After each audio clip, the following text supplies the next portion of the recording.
And welcome back to my new vlog.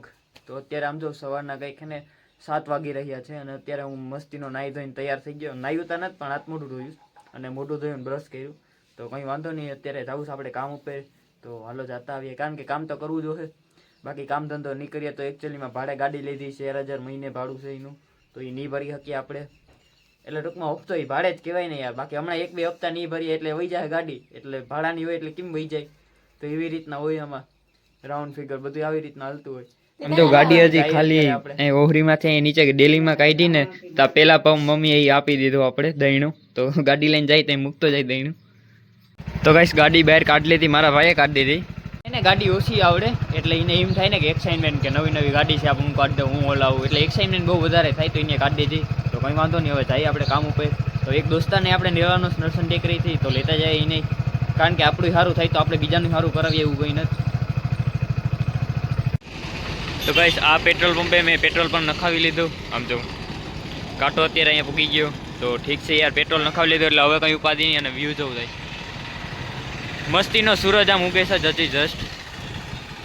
તો નહીં petrol નખાવી લીધું, કારણ કે મારી પાસે પૈસા હતા, થોડા પૈસા હતા વાપરી એટલે ઘરમાં દેતા છતાં વૈધા હતા, છેલ્લે 50 રૂપિયા વૈધા હતા. તો 50 રૂપિયાનું પેટ્રોલ નખાવી લીધું.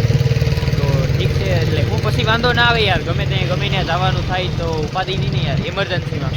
તો ઠીક છે, પોતાના ઘરે તો હું પૂગી ગયો એને લેવા, પણ એ હજી તૈયાર થઈશ. તો મને કીધું કે ભાઈ 7:30 વાગે હું તૈયાર થઈ જાય, પણ 7:45 વાગી ગયા. તો એ તૈયાર હજી નથી થયો. તો કંઈ વાંધો નહીં, આપણે એની વાત જોઈએ. એ આવી છે પછી કામ ઉપર જવાનું થાય, કારણ કે રસ્તો એને ખબર છે, મને ખબર નથી રસ્તાની. એટલે ફાઇનલી દોસ્તાર પણ આવી ગયો અને હવે જાય કામ ઉપર. રસ્તો કારણ કે એને ખબર છે, મને તો ખબર નથી. તો કંઈ વાંધો નહીં, આપણે જઈએ.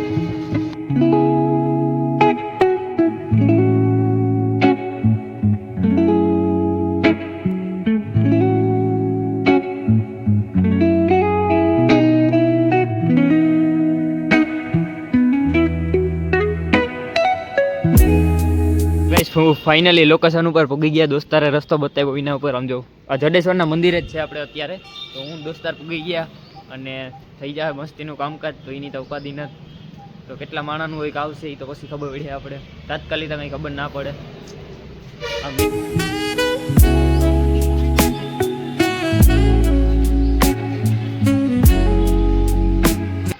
ફાઇનલી જમવાનો વારો આવી ગયો અને અત્યારે 2 વાગી ચૂક્યા છે અને અમે 2 દોસ્તારો ભેગા બેઠા છે. તો અને એને છાશ અને અહીંયા જો કાઉન્ટર છે. તો ચાલો જમી લઈએ, આપણે પછી મળીએ. અને અત્યારે અમે બેઠા જ થોડીક વાર. તો હમણાં કામ જ પાછું ચાલુ થાય તો મળીએ આપણે થોડીક વાર પછી, સાંજે મળીએ જમવાના રામે. તો ગાઈસ આમ જો હાલનું જમવા પણ આવી ગયું. અને આમ જો આ હે ને 1 2 3 4 અને 5 એ હે ને મેંગો મસ્તીના વાટકા હે સ્પેશિયલ કેરીના.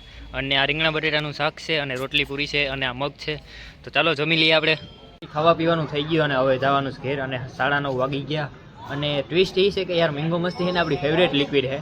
તો બહુ વધારે પીધી, તો મજા આવી ગઈ યાર ખાવા પીવાની. તા તો બધું રેડી જ છે. અને આજનો વ્લોગ થોડોક આપણે મોડો મૂકી શકીએ. તો કંઈ વાંધો નહીં યાર, મોડો મૂકી દઈએ તો એમાં હું મૂકીએ એ બરાબર છે. તો કંઈ વાંધો નહીં, મૂકી દઈએ અત્યારે. અને હજી તો હું ઘરે જાય હું તમને બતાવી.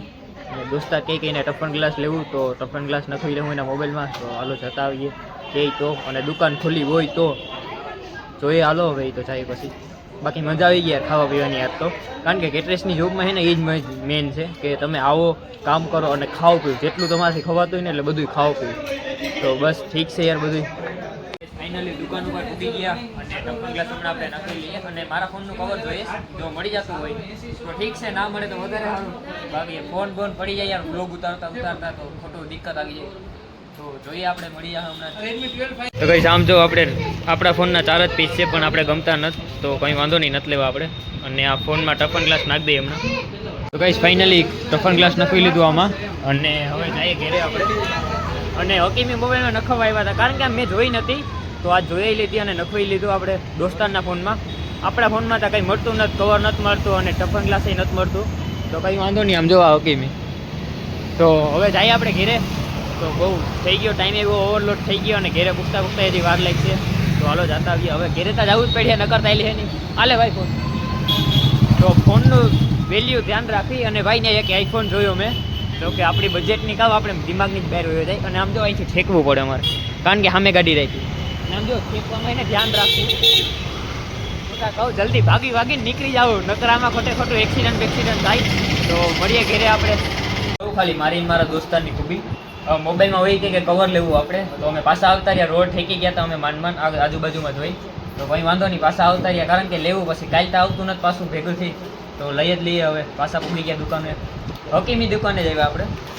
તો આમ જો એટલા બધા કવર કાઢી દીધા એના, તો એ ભાઈને ગમતા નથી કંઈ, તો ગમાડ લે ભાઈ વહેલા વહેલા. પસંદ કરે એક બે પસંદ કરે ને વળી પાછા કાઢ નાખેશ, તો કંઈ વાંધો નહીં, ઠીક છે, એને જે ગમે. અત્યારે કંઈક છે ને 11 વાગી ગયા રાતના, અને હું મસ્તીનો ઘરે પૂગી ગયો આરામથી, ક્યાંય એક્સિડન્ટ થયા વગર. અને આમ જો ગાડી અહીં મસ્તીની ઢાંકી દીધી, અને સાયકલ આપણી અહીંયા પડી બે. અને ગઈ અત્યારે 11 વાગે છે ને, ખાલી મમ્મી એક જ જાગે, બાકી બધાય હોઈ ગયા. તો કારણ કે મમ્મી આપણે ના હોવીએ ત્યાં સુધી મમ્મી જાગતા જ હોય, તો મમ્મી તો યાર મમ્મી જ છે. મમ્મી માટે આપણી પાસે શબ્દ જ નથી કંઈ બોલવાથી, કારણ કે મમ્મી જે રીતના આપણે એટલું બધું શું બોલવું યાર, મારી સ્માઇલ જોઈને તમને ખબર જ પડી જાય કે મમ્મી વિશે હું શું કહેવા માગું છું. તો કંઈ વાંધો નહીં, મળીએ નવા વ્લોગમાં. Thank you so much for watching. આ વ્લોગને આપણે અહીંયા જ એન્ડ કરીએ.